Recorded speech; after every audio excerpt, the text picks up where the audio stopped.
Good evening, ladies. It's so nice to be sharing with you this evening.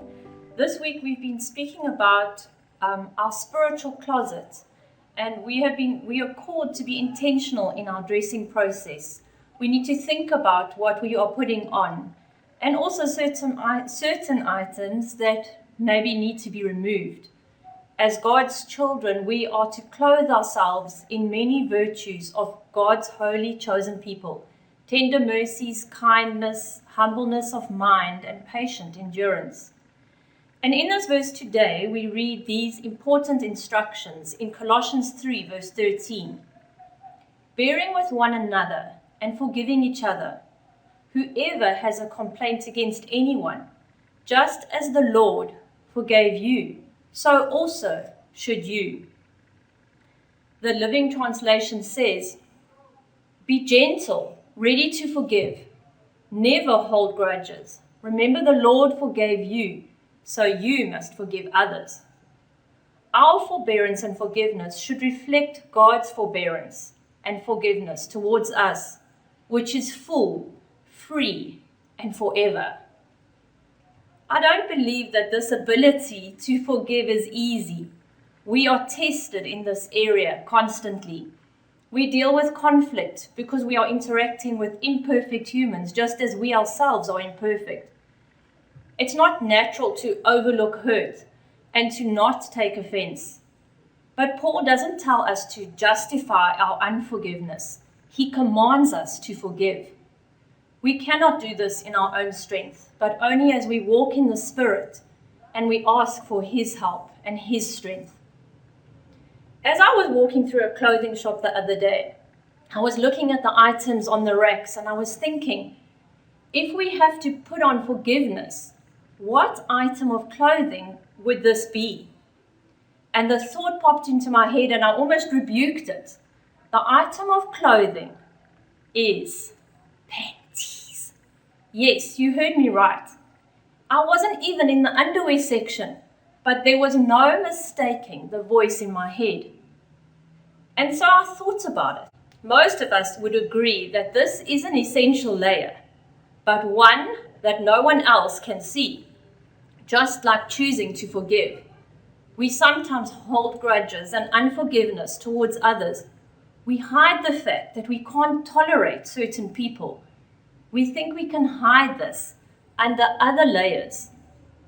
If I'm patient towards everyone else, and I show compassion and humility and kindness, and for a while I can hide this ugly layer of unforgiveness, well, to people anyway. I've had this expression that I've used for many years. The expression is that you must put on your big girl panties.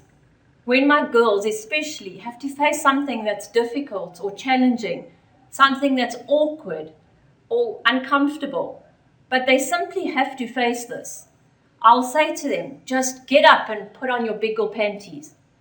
And I found myself doing a lot of this lately. I have had to go through having a new job and navigating the difficult way through the challenges we faced with COVID and school and just feeling totally overwhelmed at times. And I've had to say to myself, just get up and put on your big girl panties, because there's no hiding, there's no running away from it. When I first heard the expression of wearing your big girl panties, I had this picture in my mind of a little girl, maybe preschool age, and she was going to big school and she had to put on her big girl panties. In my mind, these were like cute little corduroy, bright pink jeans type of proper pants. And she had to be brave to go to school, but it's something that she obviously had to do. So that was my picture of big girl panties. Then one day on Facebook, I came across this meme of this old granny holding up this huge big pair of granny briefs, and the caption said, some days you just need to put on your big girl panties. And I laughed at the thought, but I realized that big girl panties, that was a much more apt picture of what big girl panties actually look like than what I had previously had in my mind. And the reason for this is that big girl panties, you have to be mature to wear big girl panties. It takes a level of maturity to wear them. And so they are much more like a pair of granny briefs than a cute little girl's pair of corduroy pants. You see, wearing big girl panties requires a level of maturity.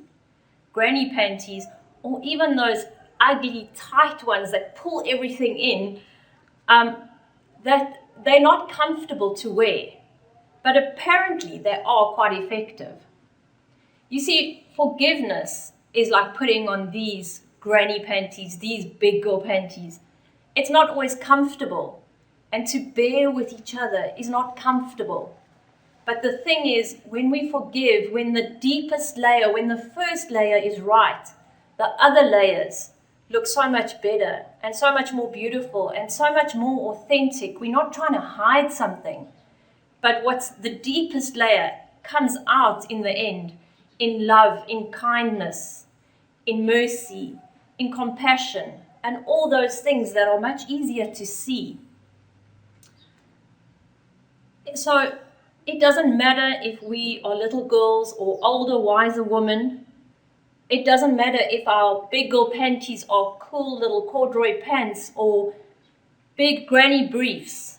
But the fact is that there are some days that we all need to put on our big girl panties. And if unforgiveness or grudges against others is something that we need to deal with, we need to deal with it more often than just once. We might need to deal with it daily. But I want to encourage all of you to put on your big girl panties and deal with it. So here's the main thing. In the beginning, I read from you the Life Application version, which says, remember that the Lord forgave you. And this is why our main incentive to forgive others is rooted in the fact that God forgave us freely and forever for Christ's sake. He forgave each one of us, and we in turn are to follow his godly example. So remember to never forget this essential layer and put on forgiveness today. Enjoy.